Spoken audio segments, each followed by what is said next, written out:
안녕하십니까.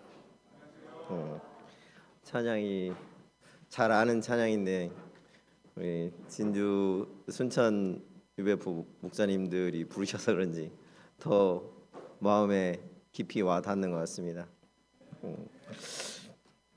오늘 말씀의 제목은 제자의 사명인데 부제로 끝없는 사랑 그리고 사명, 이게 부제입니다.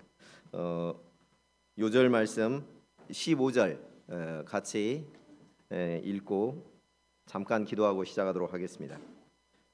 시작. 그들이 좁아먹은 예수께서 내가 이 사람들보다 나를 더 사랑하나니 이르되 주님 이르시되 내 어린 양을 먹이라 하시고 잠깐 기도하겠습니다. 주님, 이 죄인을 주의 거룩한 단상에 세워주셔서 너무나 감사합니다. 이 시간 오직 주의 성령만을 의지하오니 부디 역사하여 주사 이 죄인과 각 사람의 심령 가운데 말씀을 깨닫는 깨달음의 은혜를 허락하여 주시옵소서. 이 시간 이곳에 임재하여 주시옵소서. 이 모든 것 예수 그리스도의 이름으로 기도합니다. 아멘. 우리는 오늘 낮에 십자가 말씀을 통해 자신의 죄를 우리 주님 앞에 고백하고 죄 사함과 구원의 은혜를 체험하게 되었습니다. 이를 통해 그동안 내 마음속을 짓누르던 모든 죄짐이 벗겨지고 힐링되어지는 경험을 하게 되었습니다. 그렇죠? 이 시간 저희를 대신하여 십자가를 지시고 저희 모두를 힐링시켜 주신 이 예수 그리스도께 감사와 찬양을 돌려드립니다. 아멘.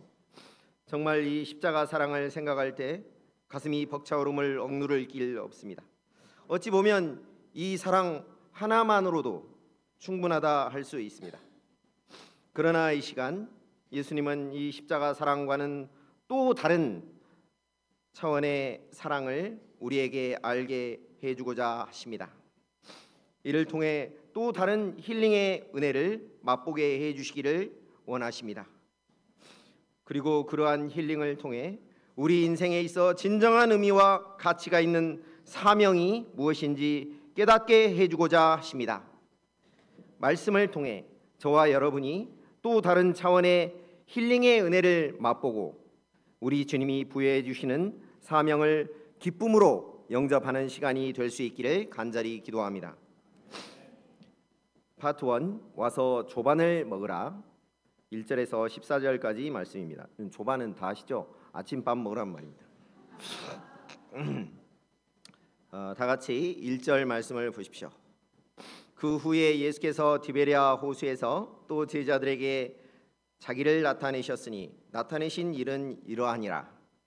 여기에 그 후라고 하는 것은 요한복음 20장에서 예수님이 십자가상에서 죽으시고 부활하사 제자들에게 자신을 두 번 나타내신 후를 의미합니다. 첫 번째 나타나셨을 때에는 믿음이 없어 두려움에 떨고 있는 제자들을 책망하시며 그들에게 평강을 주셨습니다. 더불어 성령과 사명도 주셨습니다. 두 번째에는 의심 많은 도마에게 나타나사 부활에 대한 확신을 심어 주셨습니다. 이렇게 두 번씩이나 예수님을 본 제자들은 뛸 듯이 기뻤습니다. 하지만 그것도 잠시뿐 이내 예수님은 금방 사라지셨습니다. 때문에 조탐한 제자들의 마음에는 좀 더 오래 계셨으면 하는 아쉬움만 가득하였습니다.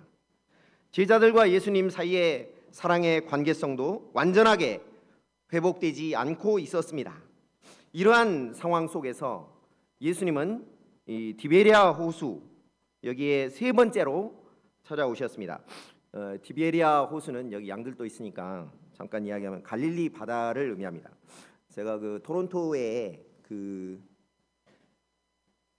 그때 몇 년도인지 모르겠지만 아무튼 갔는데 거기에 캐나다의 5대 호호 중에 하나인 온타리오 호가 있습니다.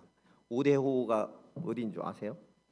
뭐 슈피리어호, 이리호, 휴런호, 그다음에 미시간호, 그리고 그리고 온타리오호 이렇게 해서 그 토론토 옆에 붙어 있거든요. 그 중에 그 마을은 호인데 실제로 거기 가 보니까 물이 짠맛이 안 나고 민물 맛이 나면서 갈매기가 날아다니고 있더라고요. 끝이 안 보여요. 그래서 그 호수를 캐나다 사람들은 바다라고 부른다고 하더라고요. 바다.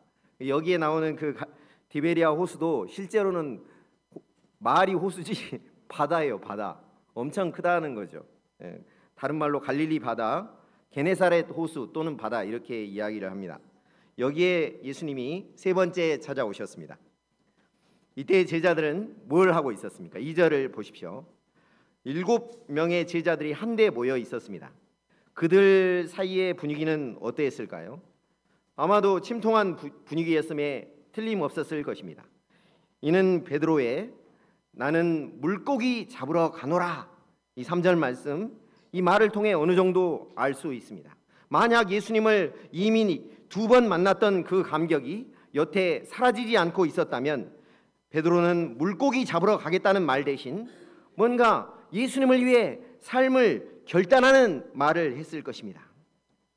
그러나 본 것은 본 것이고 현재 그에게 부활하신 예수님은 없었습니다. 예수님이 없다는 사실은 그에게 있어 실로 엄청난 충격이요 고통이었습니다. 때문에 그 충격과 고통에서 벗어나고자 하는 수단으로 그는 또다시 생업으로의 전환을 선택하고자 하였습니다. 다른 제자들 역시 그의 고통에 동참하고자 하는 마음으로 배에 올라 예전처럼 그물질을 해댔습니다. 그러나 밤이 새도록 내리고 올리는 그물에 고기라곤 피레미 새끼 한 마리 없었습니다. 정말이지 되는 것이라곤 하나도 없었습니다. 참 삶이 힘들고 지긋지긋하다는 생각이 절로 들었습니다. 그때 문득 그들의 마음속에 떠오르는 한 가지 회상이 있었습니다. 그것은 바로 3년 전 일이었습니다. 3년 전 그들은 바로 이 티베리아 바닷가에서 예수님을 처음 만났습니다. 처음 만나 예수님의 사랑을 알게 되었고 제자 훈련도 받았습니다. 그들은 예수님의 주옥 같은 말씀을 바로 이곳에서 들었습니다. 떡 5개와 물고기 2마리, 그것으로 5,000명을 먹이신 예수님의 능력 역시 이곳에서 체험하였습니다. 귀신을 쫓아내시며 병자를 고치시는 예수님의 모습 앞에 옷깃을 여미고 경배하였던 곳, 폭풍우를 만나 모두 다 물에 빠져 죽을 수밖에 없었을 때 잠잠하라 고요하라 라고 하는 예수님의 말씀 앞에 천지 만물도 순종한다는 것을 깨닫게 된 곳이 바로 이곳이었습니다. 수제자 베드로 역시 3년 전 이곳 티베리아 바다에서 예수님을 처음 만났습니다. 당시 베드로는 그저 먹고 살기 위해 그물을 던지던 지극히 평범한 뱃사람에 지나지 않았습니다. 밤새 그물을 내려 고기를 잡아 만선이 되어서 돌아올 때에는 잠시 즐거웠지만 한 마리도 못 잡고 돌아올 때에는 실패의식과 피곤함과 당장 먹고 살 걱정에 휩싸이고 마는 그저 그런 인생에 불과했습니다. 예수님을 처음 만난 그날 역시 밤새 단 한 마리의 물고기도 낚아올리지 못한 채 절망의 깊은 한숨만 내쉬고 있던 날이었습니다. 그날 예수님은 이런 베드로에게 깊은 데로 가서 그물을 내려 고기를 잡으라 말씀하심으로 그물이 찢어질 정도의 많은 고기를 잡는 기쁨을 맛보게 해 주셨습니다. 이를 통해 그의 실패를 만회시켜 주시고 그를 사람 낚는 어부의 삶으로까지 인도해 주셨습니다. 이러한 인도함에 순종하여 이후 3년 동안 베드로는 예수님의 모든 것을 배우는 삶을 살았습니다. 그분의 인격과 그분의 전지전능하심과 생명력 넘치는 말씀을 직접 보고 듣게 되었습니다. 그리고 마침내 주는 그리스도시요 살아계신 하나님의 아들이시니이다 라고 하는 신앙 고백까지 하게 되었습니다. 이제 베드로는 예수님 때문에 미래에 대한 막연한 꿈도 꿀 수 있게 되었습니다. 예수님께서 그 크신 능력으로 지시한 메시아 왕국을 건설하기만 하면 자신의 민족은 로마의 압제로부터 완전한 독립을 이루게 되고 거기에서 자신은 국무총리가 되어서 이 나라와 민족을 위해 뭔가를 할 수 있을 것이라는 기대와 소망을 갖게 되었습니다. 그런데 그가 그렇게 믿고 의지하던 이 예수님이 십자가상에서 너무나도 무기력하고 처참하게 돌아가시고 말았습니다. 예수님의 십자가 사건은 자신의 모든 희망과 미래를 단번에 빼앗아가 버린 일생일대의 사건이었습니다. 베드로의 내면에는 더 이상 예수님을 통해 맛보았던 감격과 희망의 자리는 없었습니다. 그 대신 깊은 허무와 깊은 절망의 자리만 있을 뿐이었습니다. 그렇게 허무와 절망의 시간이 흐르고 어느덧 동이틀 무렵까지 다가간 그때 저쪽 어슴푸레한 바닷가에 한 사람의 그림자가 보였습니다. 다 같이 4절 말씀을 보십시오. 그분은 다름 아닌 예수님이셨습니다. 예수님은 고기를 잡고 있는 제자들을 아무런 말 없이 바라보고 계셨습니다. 제자들은 예수님을 알아보지 못했지만 예수님은 그들을 모두 다 알아보셨습니다. 그들이 실패와 좌절감과 죄의식에 사로잡혀 있다는 것도 또 무기력과 피곤함에 지쳐 있다는 것도 모두 다 알고 계셨습니다. 갈매기와 파도 소리만 들리던 디베랴 바닷가에 마침내 예수님의 음성이 잔잔하게 울려 퍼졌습니다. 얘들아, 너희에게 고기가 있느냐? 예수님께서는 제자들을 얘들아, 이것은 NIV 성경에서 friends 로 번역되어 있습니다. Friends 하시며 친구처럼 예수님은 그들을 다정하게 부르셨습니다. 예수님은 변함없이 제자들을 사랑하고 계셨습니다. 제자들이 없나이다 라고 대답하자 그물을 배의 오른편에 던지라, 그리하면 얻으리라 라고 말씀하셨습니다. 제자들이 그 말씀에 순종하여 그물을 던졌을 때 갑자기 큰 고깃대가 그물로 몰려와 집단으로 투신하기 시작했습니다. 그들이 예수님의 한 말씀에 순종했을 때 감당할 수 없을 정도의 많은 고기가 그물에 가득하게 됨을 체험하게 되었습니다. 이 사건은 3년 전 베드로와 제자들이 예수님을 처음 만났을 때의 감격을 회상시켜주는 사건이었습니다. 예수님은 첫 만남 때 그러셨던 것처럼 이제도 변함없이 제자들을 도와주심으로 그들을 향한 끝없는 사랑을 표현해 주셨습니다. 이때 센스 있는 요한이 먼저 외쳤습니다. 주님이시다! 그러자 곁에서 이 말을 듣고 있던 시몬 베드로가 가장 먼저 바닷속으로 풍덩 하고 뛰어들었습니다. 다른 제자들은 배를 타고 물고기가 가득한 그물을 끌고 예수님께 왔지만 그 순간 베드로에겐 예수님보다 우선시되는 것이 아무것도 없었기 때문에 제일 먼저 예수님께 헤엄쳐 갔습니다.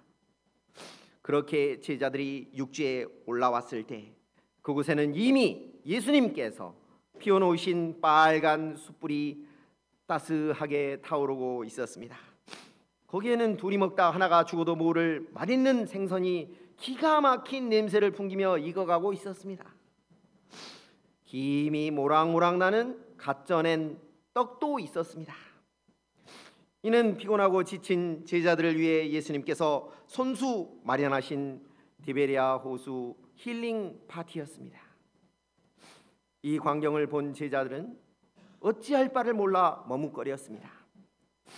그러자 예수님이 먼저 지금 잡은 생선을 좀 가져오라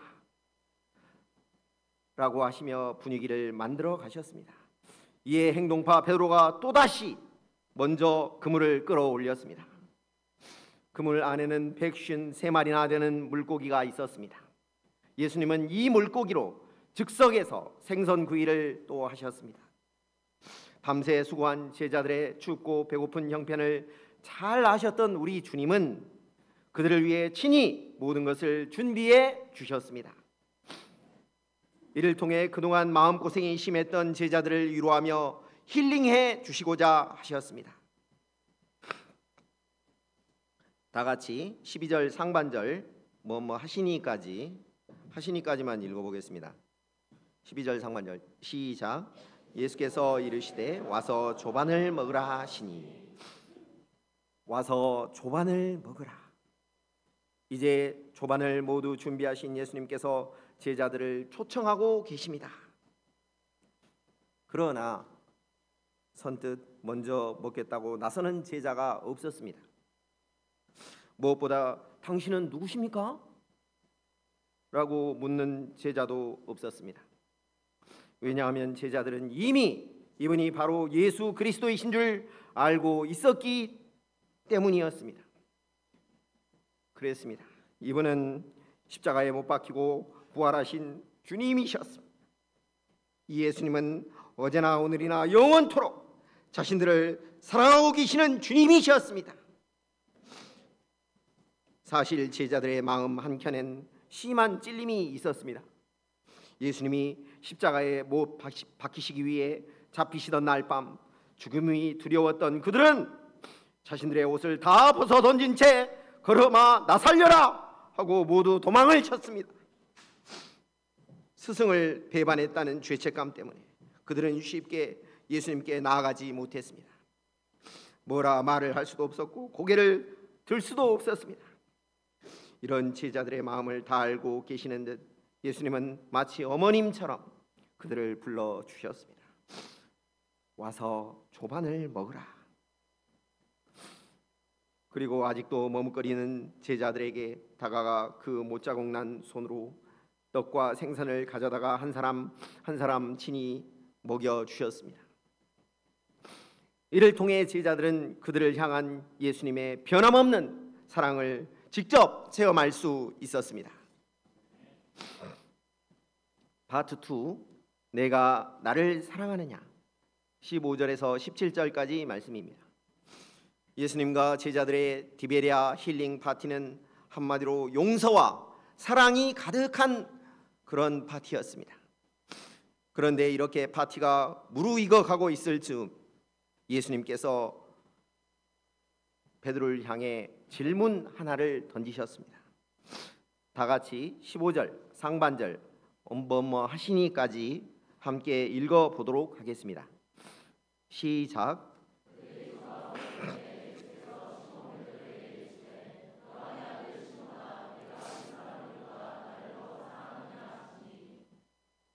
갑작스러운 예수님의 이런 질문에 베드로는 아마 깜짝 놀랐을 것입니다. 베드로는 주님이시다! 라고 하는 말을 듣자마자 제일 일바따로 바다로 뛰어들어 예수님을 향해 헤엄을 쳐 간 사람입니다. 이 사실 하나만 보더라도 베드로가 예수님을 다른 사람들보다 얼마나 더 사랑하고 있는가 하는 것을 충분히 알 수가 있습니다. 예수님 역시 이런 사실을 모르실 리가 없었습니다. 그런데도 예수님은 갑자기 왜 베드로에게 이런 질문을 하셨을까요? 첫째, 예수님은 베드로와 사랑의 관계성을 다시금 회복하길 원하셨기 때문입니다. 예수님이 잡히시던 날 밤 예수님은 제자들에게 너희가 나를 다 버리리라 라고 하시며 제자들의 배반을 예고하셨습니다. 이때 베드로는 다 주를 버릴지라도 나는 언제든 버리지 않겠나이다 라고 하며 큰 소리를 쳤습니다. 그러자 예수님은 네가 나를 위하여 목숨을 버리겠느냐? 내가 진실로 진실로 내게 이르노니 오늘 밤 닭 울기 전에 네가 3번 나를 부인하리라 라고 예고하셨습니다. 예수님의 말씀처럼 베드로는 난 아니야. 나는 그의 제자가 아니야. 아니 이 사람이 무슨 말을 하고 있는지 모르겠네. 나는 아니라고 하며 계집종 앞에서 무려 3번씩이나 마지막 부인할 때는 예수님을 저주하면서까지 부인했습니다. 그러자 기다렸다는 듯 새벽닭이 꼬끼요 하고 울었습니다. 이때 베드로는 그놈의 목숨 때문에 예수님을 3번 부인한 자신을 발견하고 비통함에 엉엉 울었습니다. 그는 이제 예수님 앞에서 더 이상 사랑도 충성도 말할 수 없게 되었습니다. 무엇보다 이를 통해 그는 자기 열심과 자기의 의지만으로는 결단코 예수님을 따를 수 없다는 것을 깊이 깨닫게 되었습니다. 이런 베드로에게 요한의 아들 시몬아, 네가 이 사람들보다 나를 더 사랑하느냐? 라고 하는 예수님의 질문은 참으로 대답하기 어려운 질문이라 아니할 수 없습니다. 예수님을 누구보다 사랑한 그였지만 이제는 양심상 도저히 네, 두 말하면 잔소리죠. 당연히 사랑하죠. 라고 하는 대답을 할 수 없었습니다. 그런데 실상 예수님의 이 질문은 베드로에게 그런 대답을 바라고 한 질문이 아니었습니다.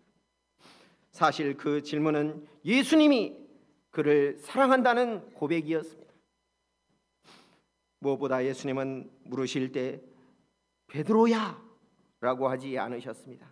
대신 요한의 아들 시몬아 라고 원래의 이름을 불러주셨습니다. 원래 베드로라고 하는 이름은 헬라의 원어로 페트라에서 파생된 이름인데 여기에는 반석이라는 의미가 있습니다.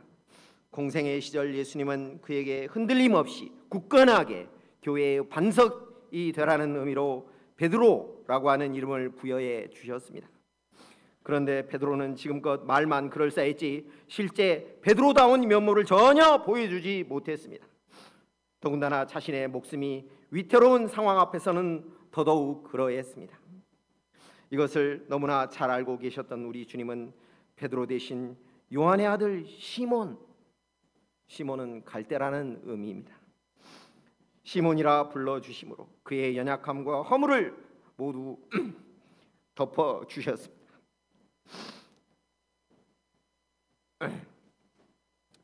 그의 강하고 자신감 있는 모습보다 약함과 허물투성이의 모습, 조그만 바람에도 이리저리 흔들리는 갈대와 같은 모습을 있는 그대로 영접해 주시고 사랑한다고 말씀해 주셨습니다. 이에 베드로는 대답했습니다. 주님, 그러하나이다. 내가 주님을 사랑하는 줄 주님께서 아시나이다. 비록 예수님을 부인하고 주님이 죽으신 후에 낙심하여서 제자들과 함께 물고기를 잡으러 다녔지만 베드로가 여전히 그 누구보다 예수님을 사랑하는 것은 사실이었습니다. 그러나 그는 예전처럼 예, 제가 주님을 사랑합니다 하고 자신 있게 큰 소리를 칠 수 없었습니다.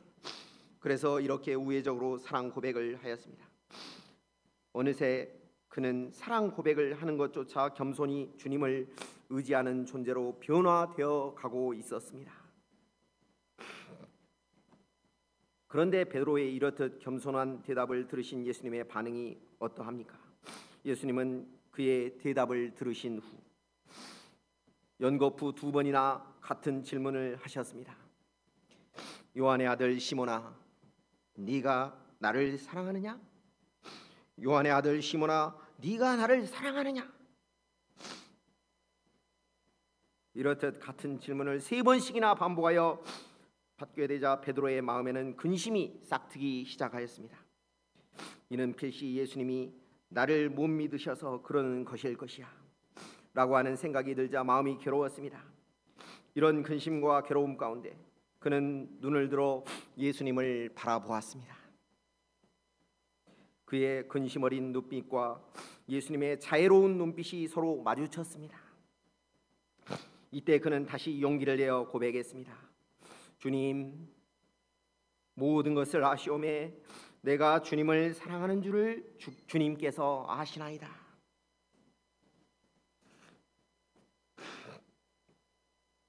이 대답은 베드로의 심령 저 깊은 데서부터 울려 퍼지는 영혼의 소리와도 같았습니다. 주님, 3년 동안 저와 함께 하시면서 저를 누구보다 잘 아시지 않습니까? 제가 얼마나 연약하고 얼마나 잘 넘어지는 갈대와 같은 자인지 잘 아시지 않습니까? 그럼에도 불구하고 저를 있는 모습 그대로 사랑해 주신 이 주님의 사랑을 잘 압니다. 그리고 이제 새롭게 제가 이 주님을 영접하기를 원합니다. 주님, 저는 정말 주님을 사랑합니다. 이렇게 반복되는 예수님의 질문 앞에 근심하며 사랑 고백을 하는 과정 속에서 베드로의 마음에 예수님께 대한 사랑의 감정이 새롭게 타오르기 시작하였습니다. 더불어 베드로의 배반으로 파괴되었던 예수님과의 사랑의 관계성이 회복되었습니다. 이 사랑의 관계성이 회복되었을 때 실패의 사람 베드로가 믿음의 사람 베드로로 변화되었습니다. 배반자 베드로가 사도행전의 위대한 사도 베드로로 변화되었습니다. 둘째, 예수님께서 그런 질문을 하신 이유는 베드로에게 절대적인 사랑 고백을 받기 원하셨기 때문입니다. 예수님은 베드로에게 네가 나를 사랑하느냐 하시며 원급으로 물어보지 않으시고 이 사람들보다 나를 더 사랑하느냐라고 하는 비교급으로 물으셨습니다. 원어 성경에 보면 여기서의 사랑은 아가파오로서 아가페적인 즉 절대적인 사랑을 말하고 있습니다. 그러므로 이 질문은 세상 어떤 사람이나 그 어떤 것보다도 예수님을 절대적으로 가장 사랑하느냐라고 하는 질문입니다. 예수님은 왜 베드로에게 이런 사랑을 요구하시는 것입니까? 그것은 예수님께서 먼저 100% 순수하게 그리고 과거나 현재나 변함없이 동일하게 베드로를 사랑하셨기 때문입니다. 실로 예수님의 베드로를 향한 사랑은 누군가? 예수님은 이 세상에 베드로 한 사람만 존재하였어도 그의 죄를 위해 십자가에 못 박히셨을 것이라고 언급했던 것과 같은 절대적인 사랑이었습니다. 그런데 베드로의 사랑은 이런 예수님과의 사랑과 같지 아니했습니다. 그는 과거 예수님의 수제자로서 장차 예수님께서 왕의 자리에 앉게 되시면 총리가 될 꿈에 부풀어 있었습니다. 변화산상에서 영광의 예수님을 보고 영광 그 자체를 꿈꾸며 살기도 했습니다. 그러나 베드로가 그런 것들을 더 사랑하여 마음속에서 놓지 못하고 있을 때 그것들은 예수님께 대한 사랑을 점차 자신을 사랑하는 자기 사랑으로 변질되어지게끔 했습니다. 그리고 그 자기 사랑 때문에 결국 그 결정적일 때 베드로는 예수님을 배반하게 되었습니다. 그런데 이제 예수님은 이 사람들보다 나를 더 라고 말씀하심으로 베드로에게 당신께 대한 절대적인 사랑을 요구하고 계십니다.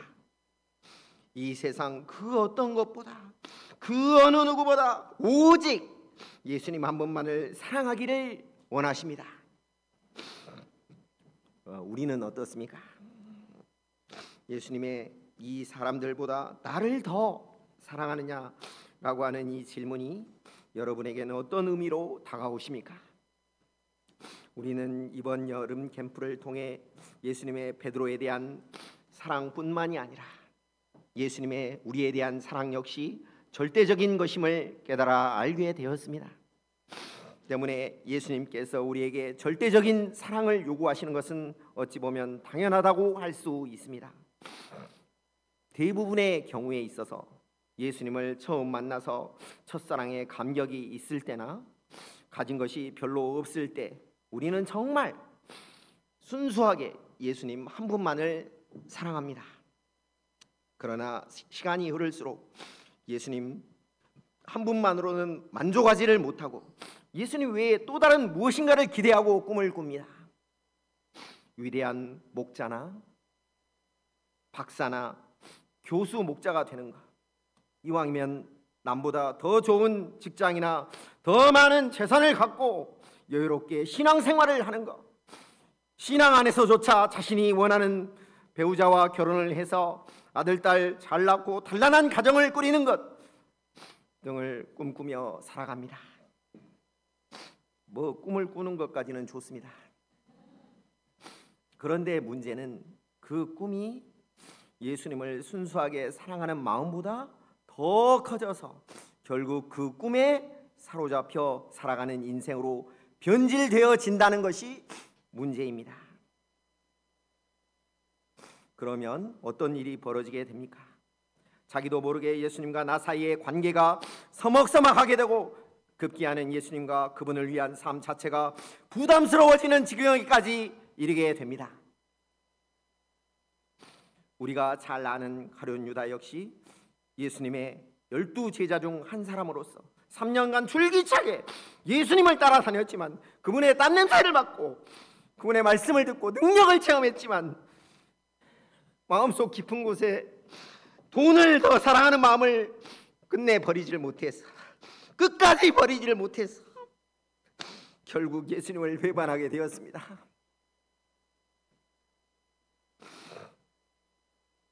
스승을 단돈 은 30에 팔아 넘겨버렸다는 죄책감을 못 이겨서 그는 자살로 생을 마감하였습니다. 사도 바울은 이러한 영적인 진리를 잘 알고 있었습니다. 그래서 그는 빌립보서 3장에서 그리스도를 얻고자 모든 것을 배설물로 여긴다고까지 하였습니다. 그의 언제나 변함없는 열정의 비결은 다른 그 무엇보다 예수 그리스도만 사랑한 것에 있었습니다. 이 시간 주님은 우리에게도 물으십니다. 네가 이 사람들보다 나를 더 사랑하느냐?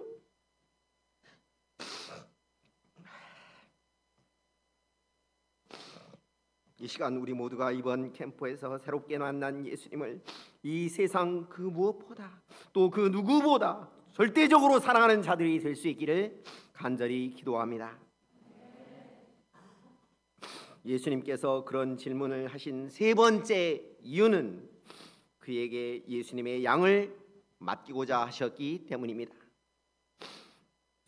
사랑 고백을 통해 예수님의 심령은 다시, 사랑 고백을 통해 베드로의 심령은 다시 불꽃처럼 타오르기 시작했습니다. 이제 그의 삶에는 새로운 방향 전환이 필요했습니다. 이에 예수님은 베드로가 사랑 고백을 할 때마다 사명감 어린 말씀을 주셨습니다. 내 어린 양을 먹이라, 내 양을 치라, 내 양을 먹이라. 이는 베드로를 향한 예수님의 간곡한 부탁이요 거룩한 명령입니다. 예수님께서는 베드로가 아직 부족하고 허물이 많다는 것을 잘 알고 계셨습니다. 그럼에도 불구하고 예수님은 그의 사랑 고백을 기초하여 그에게 당신의 양무리를 맡기셨습니다. 특별히 예수님은 처음에 내 어린 양을 먹이라 라고 하는 말씀을 주셨습니다. 이는 당신의 양들이 얼마나 어리고 얼마나 연약한가 하는 것을 의미하는 말씀입니다. 또한 그 어린 양들에겐 정말 무조건적인 사랑이 필요하다는 것을 의미하는 말씀이기도 합니다. 사실 예수님께서는 당신의 어린 양들을 무척이나 사랑하셨습니다. 이 어린 양들 때문에 이 땅에 성육신해서 오셨고 밤을 새워가며 기도하셨습니다. 이들 때문에 바리새인과 서기관들로부터 갖은 핍박을 당하셨습니다. 종국에는 이 양들 때문에 십자가에 못 박혀 죽으시기까지 하셨습니다. 이것은 나는 선한 목자라, 선한 목자는 양들을 위하여 목숨을 버리거니와 라고 하는 말씀을 온전히 이루는 행동이셨습니다. 예수님에게 있어 양은 이렇듯 매우 중요합니다.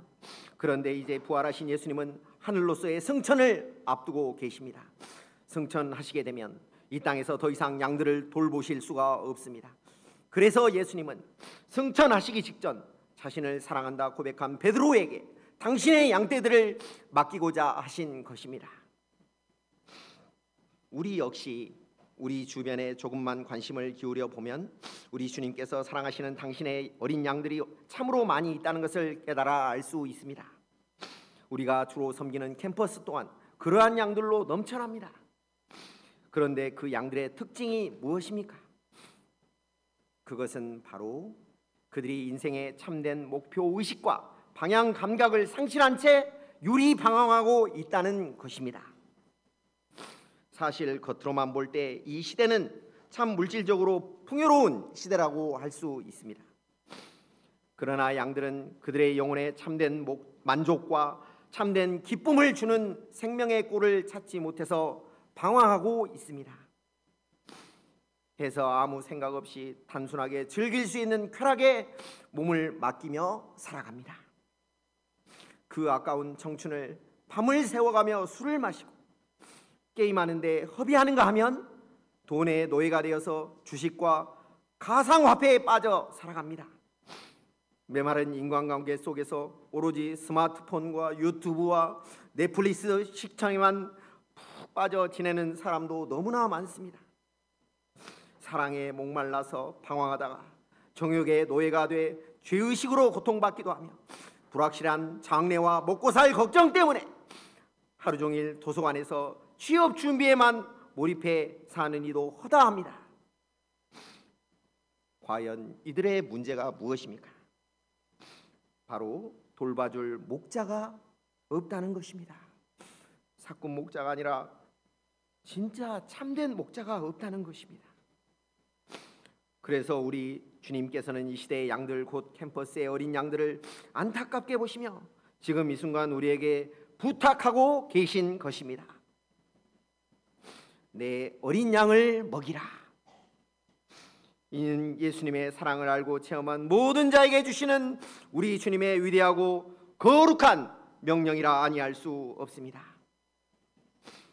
양을 치는 것, 그것은 내가 주님을 사랑하기 때문에 주님의 사랑을 받은 자로서 충분히 감당할 수 있는 은혜요 특권입니다.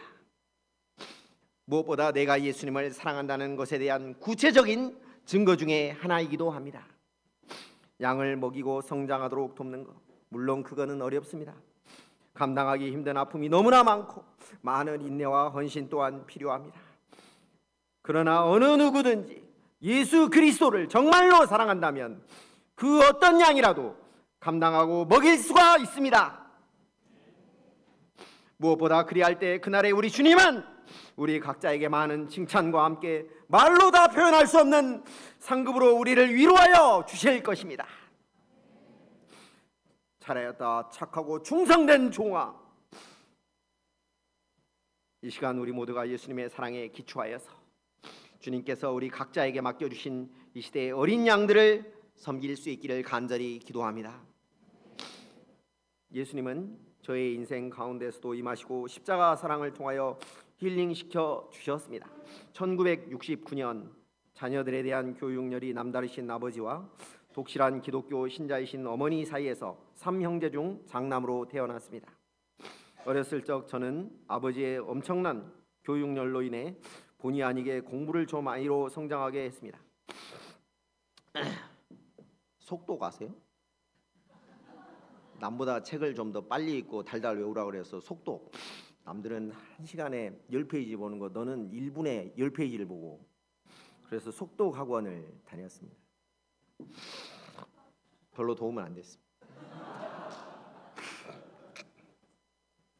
그러나 남보다 일찍 찾아온 사춘기로 인해 저의 성적은 시간이 흐를수록 평범해져만 갔습니다. 어머님이 하셨던 하숙집에 이쁜 여대생이 있었는데 그 여대생이 하숙하면서 해줬던 야 의사가 되면 돈도 많이 벌고 이쁜 마누라를 얻게 돼 라고 하는 조언대로 공부를 열심히 했지만 온갖 음란하고 정욕적인 생각과 행동들로 인해 공부에 온전히 집중할 수 없었습니다. 결국 이로 인해 성적은 날로 떨어져 대학 입시에서 남들은 좀처럼 하기 힘들다는 재수, 삼수, 사수 그 이상의 장수를 하게 되었습니다. 설상가상으로 군 입대 또한 남들이 다 무시하는 방위병, 지금이 1년 6개월이지 그때는 3년이었거든요. 근데 저 혼자 1년 6개월 했었죠. 이 방위병 갔다 오고 저는 좋아했거든요. 빨리 갔다 올 수 있으니까. 근데 갔다 와서 보니까 다 무시하더라고요. 제가 유격을 2번 하고 40km 완전군장 행군에 야간 행군이었어요. 그것도. 그 다음에 혹한기 훈련, 그 다음에 5분 대기조를 하고 있어요. 5분 대기조. 저 그것도 했거든요. 제가 그 직책이 뭐였냐면 사격을 잘해가지고 저격수였어요. 저격수. 그 다음에 뭐 데모 진압 훈련이라고 있어요. 충정 훈련. 그 다음에 전제대 야간 훈련, 주특기 경연, 뭐 별걸 다 했거든요. 그래서 우리 동기들끼리 한 말이 있어요. 야, 우리가 방이냐? 나 이런 방이 처음 봐. 그래서 우리 연대장이 우리한테 한 말이 있어요. 방이 아니다. 너희는 전투병이야. 그랬어요. 근데 그래 봐야 나오면 다 무시하더라고요. 거의 매일 지속되는 고된 훈련과 함께 선임병들에게 맞고 터지고 무시를 받는 가운데 어느새 제 인생은 정욕과 패배주의가 어우러진 인생으로 변화되어 있었습니다. 그렇게 세월이 흘러 어느덧 전역을 앞둔 시점에 이르게 되었을 때 저는 향후 제 인생의 방향을 놓고 심각한 고민에 빠지게 되었습니다. 이제 도대체 뭘 해먹고 살아야 하는가 하는 걱정에 밤잠을 설쳤습니다. 이때 우리 주님은 어머니를 통하여 대학 입시 마지막 도전이라는 방향을 허락해 주셨습니다. 이제 더 이상 물러날 길이 없었기에 비가 오나 눈이 오나 하루도 빼지 않고 새벽 기도를 하면서 공부에만 전념하였습니다.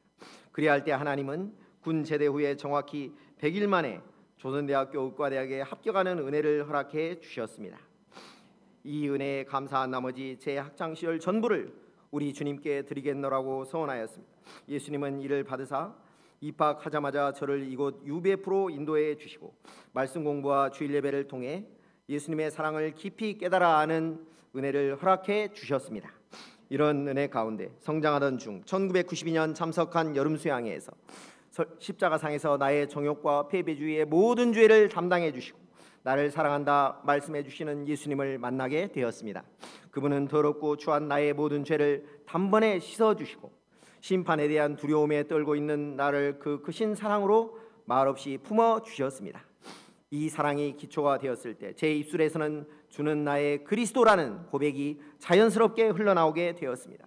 그리고 이후 저의 삶은 완전히 변화되었습니다. 만나는 사람마다 한여름 뙤약볕도 마다 않고 또 나를 새가며 복음을 전하기에 힘쓰는 자로 변화되었습니다. 모든 전공책에 I love Jesus를 써놓고 선후배 동료들의 멸시와 조롱에도 불구하고 하나님 역사에 진심을 드렸습니다.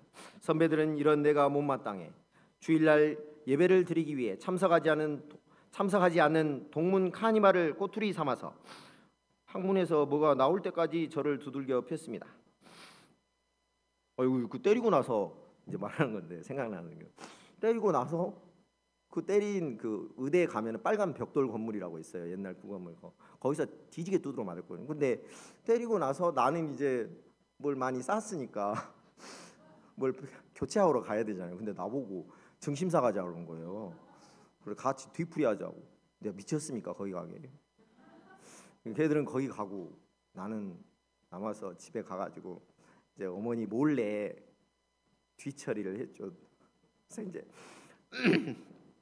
가면서 제가 그 운동장 그 아무것도 안 보이는 깜깜한 거기서 제가 한 말이 있어요.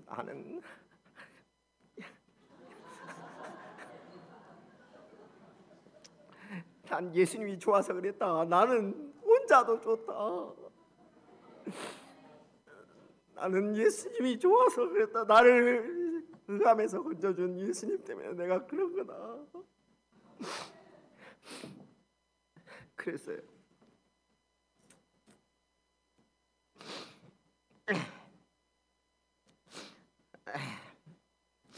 그러나 저는 베드로처럼 당당하게 내가 주를 위해 죽을지언정 주를 부인하지 않겠노라고 말하며 선배들 앞에서 내 신앙을 드러냈습니다.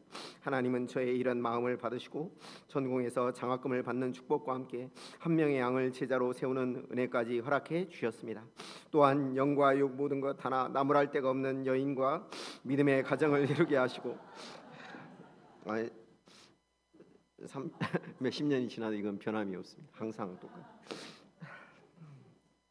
눈에 넣어도 아프지 않을 두 자녀와 함께 정신건강의학과 전문의로서 믿음 안에서 어려움을 겪는 이들의 영적 심리적 조언자로서의 역할을 감당하는 축복까지 허락해 주셨습니다. 저는 마땅히 이런 축복들을 잘 허락해 주신 하나님께 감사하고 잘 감당해야만 했습니다.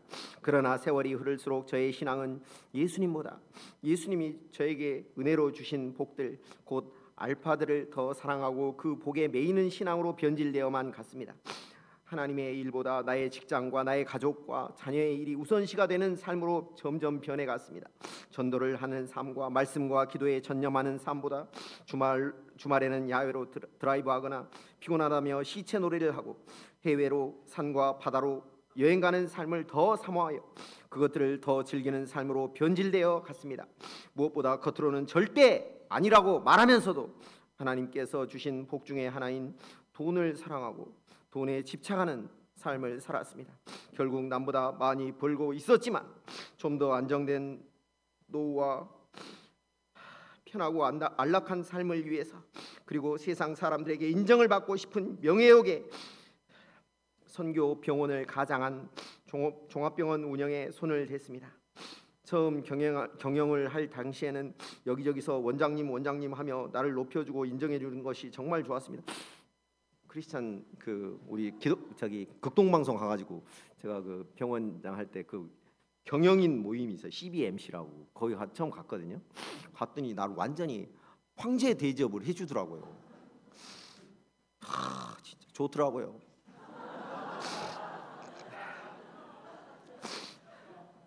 물질도 이전보다 더 많이 벌게 될 것이라는 막연한 기대감이 있어서 그 또한 매우 좋았습니다.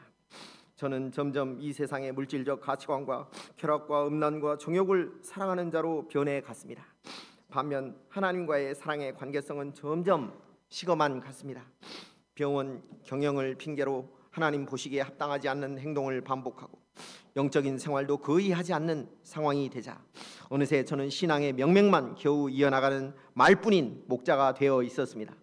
이에 하나님께서는 많은 사건을 통하여 무엇보다 병원 경영을 하면 할수록 적자를 면키 어려운 상황에 직면케 하심을 통하여 저의 이런 삶을 돌이키고자 하셨습니다.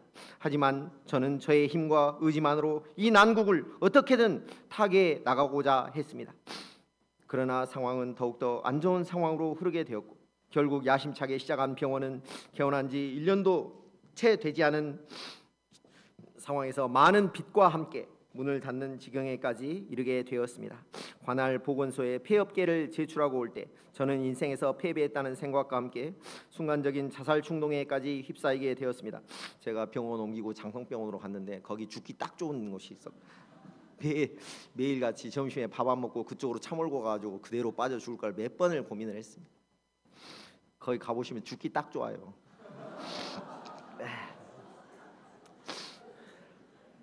하지만 크리스찬으로서 그런 행동을 해서는 안 된다는 것을 잘 알고 있었기에 또 죽음에 대한 두려움으로 인해 차마 실행에 옮기지는 못했습니다. 그리고 아무도 없는 적막한 진료실 그곳에서 저는 제 신앙의 모습을 되돌아 보았습니다.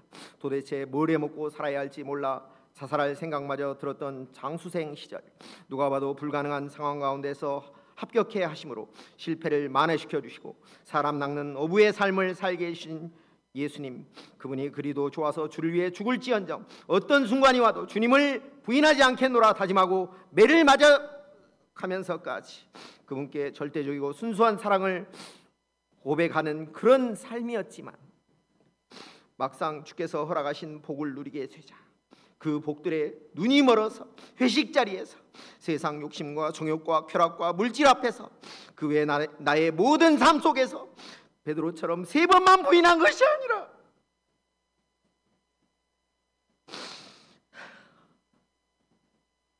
수도 없이 예수님을 부인하며 살고 있는 자신의 모습이 정말 추하고 더럽게 느껴지지 않을 수 없었습니다. 그런데 이런 추한 죄인에게, 매 순간 주님을 모른다 부인하며 실패의 쓴잔을 맛본 죄인에게 우리 주님은 또다시 따스한 숯불 사랑으로 찾아와 주셨습니다. 그리고는 또다시 힐링의 기쁨을 맛보게 주셨습니다. 동역자의 권유로 연거푸하게 된 40일 또 50일 작정 기도를 통해 그간에 지은 모든 죄악을 회개하도록 도와주시고 점차 예수님과의 첫사랑의 관계성을 회복하도록 인도해 주셨습니다. 많은 빚 또한 여러 가지 방법으로 상당 부분 탕감받게 하심으로 다시금 위로와 새 힘을 덧입혀 주셨습니다. 무엇보다 깊은 기도 가운데 임자하여 주사 저의 힘과 의지만으로는 아무것도 할 수 없음을 철저하게 깨닫게 해 주셨습니다. 더불어 저의 신앙 또한 새롭게 재정립되어야 함도 깨우쳐 주셨습니다. 어느덧 저는 이곳에서 30년간 신앙생활을 한 시니어급 목자가 되었습니다. 그런데 아직도 제 신앙은 내 중심의 신앙에서 벗어나질 못하고 있음을 부인하기가 어려운 것이 사실입니다. 많이 벗겨졌다고 하지만 아직도 저에겐 내 육신이 피곤하고 내가 섬기기 싫으면 안 섬기려고 하는 극히 이기적인 신앙적인 자세가 있습니다. 내 상황과 형편이 안 되면 하나님 역사는 당연히 뒷전인 희생과 헌신이 없는 신앙적 자세가 아직도 있습니다. 금년 6월 오늘 말씀과 동일한 내가 나를 사랑하냐 라고 하는 주제로 전국 학사 목자 수양회가 있었습니다. 그런데 솔직히 저는 참석하고 싶은 마음이 1도 없었습니다. 워낙 과중한 직장일로 인해 그때라도 하루 쉬고 싶었기 때문이었습니다. 하지만 담임 목자님의 반복된 권면에 순종하여서 참석을 결정하게 됐습니다. 그런데 이때 우리 학사회 회장님 강기도원 목자님께서 분반 리더까지 섬겨주시면 좋겠다는 카톡을 보내주셨습니다. 완전 설상가상이었지만 저는 할 수 없이 자기를 부인하고 하겠다고 했습니다. 그렇게 해서 참석하게 된 수양회에서 의외의 큰 은혜를 받게 되었습니다. 주제 강의 말씀과 특히 2중 3중의 십자가를 지신 여러 학사 목자님들의 주의 역사에 헌신하며 양들을 섬겨 열매로 남기는 승리의 소감과 말씀 공부 시간을 통해 은혜를 받고 저는 저의 이기적인 신앙 자세를 깊이 회개하게 되었습니다. 신앙 생활을 오래 했지만 지금껏 제게 별다른 제자 양성의 열매가 없는 이유는 다른 데에 있는 것이 아닙니다. 결국 극히 이기적이어서 희생과 헌신이 없는 것, 양들에 대한 지속적인 관심과 사랑이 부족하다는 것이 문제입니다. 반면 우리 주님은 신앙 안에서조차 그토록 이기적이며 자기중심적인 이자도 구원해 주시기 위해서 하늘 보좌 영광을 모두 버리시고 이 땅 말구유까지 낮아지실 뿐만이 아니라 저 참혹한 십자가에서 자신의 모든 것을 쏟아 부으시며 저 한 사람을 사랑한다고 말씀해 주셨습니다. 말씀을 반복해 묵상하면서 이 사실이 제 심령을 또다시 강타하였습니다. 저는 소리 없는 눈물을 흘릴 수밖에 없었습니다. 흐르는 눈물 가운데 우리 주님의 세미한 음성이 또다시 들렸습니다. 현이라, 네가 나를 사랑하느냐? 나는 이 세상과 너를 바꿀 수 없을 정도로 절대적으로 너를 사랑하는데 너도 과연 그 어느 누구보다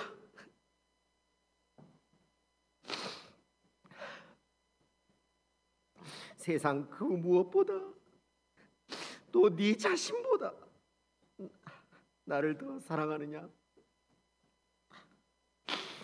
주님, 전 당신의 이 질문 앞에 감히 답할 수가 없습니다. 처음 예수님을 만났을 때처럼 네, 그렇습니다. 내가 죽을지언정 주님을 사랑합니다 라고 대답할 수 없는지 잘 아시지 않습니까? 여전히 저는 나 자신을 사랑합니다. 나는 너무 이기적입니다. 나는 너무 이기적입니다. 그래서 선뜻 대답하지 못하겠습니다.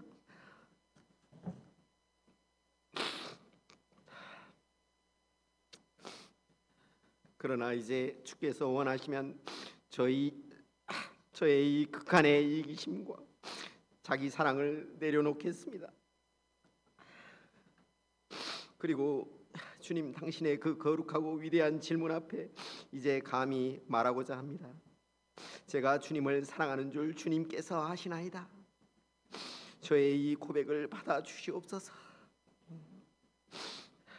이 시간 저의 이 고백이 과거와는 차원이 다른 그런 사랑 고백이 될 수 있기를 기도합니다. 이를 통해 저의 신앙이 자기 중심적인 신앙에서 벗어나서 예수님 중심적인 신앙으로 변화되고, 더 나아가 예수님 한 분만을 절대적으로 사랑하는 자로 변화되어질 수 있기를 기도합니다. 무엇보다 이 절대적 사랑을 근거로 주님께서 저에게 하신 내 어린 양을 먹이라 라고 하는 말씀에 온전히 순종하는 자가 될 수 있기를 간절히 기도합니다. 결론적으로 우리를 향한 예수님의 절대적인 사랑은 죄로 멸망해 가던 우리 모두를 살리셨습니다. 이 절대적 사랑을 통해 우리 모두는 힐링되었습니다. 무엇보다 예수님은 우리가 갈대처럼 약하여 반복해서 쓰러진다고 하더라도 여전히 우리를 사랑한다 말씀하여 주시며 우리에게 완전한 힐링의 은혜를 허락해 주시는 분이십니다. 이 시간 우리 모두가 이 예수님의 절대적이고 무조건적이며 변함이 없는 사랑을 깊이 영접할 수 있기를 기도합니다. 이를 통해 우리 또한 이 예수님을 세월이 흘러도, 많이 흘러도 변함없이 그리고 절대적인 자세로 사랑하는 자들이 될 수 있기를 기도합니다. 무엇보다 이 사랑을 기초로 예수님께서 우리에게 맡겨주신 캠퍼스 양무리들을 말씀과 기도로 먹이는 목자의 삶을 우리 주님이 다시 오실 그날까지 충성스럽게 감당하는 자들이 될 수 있기를 이 시간 간절히 기도합니다. 15절 말씀 있고 기도하고 마치겠습니다. 21장 15절 시작. 그들이 조밥 먹은 후에 예수께서 시몬 베드로에게 이르시되 요한의 아들 시몬아, 내가 이 사람들보다 나를 더 사랑하네. 이르되 내가 주님을 사랑하는 줄 주님께서 이르시되 내 어린 양을 먹이라 하시고. 기도하시겠습니다. 사랑하는 하나님 아버지, 말씀을 통하여 은혜 주셔서 참으로 감사합니다. 저희는 어리석어서 우리 주님의 십자가 사랑을 잘 알고 있지만 이 사랑을 자주 망각한 채 반복하여 주님을 배반하며 자기의 유익만을 쫓아 살아가는 자들입니다.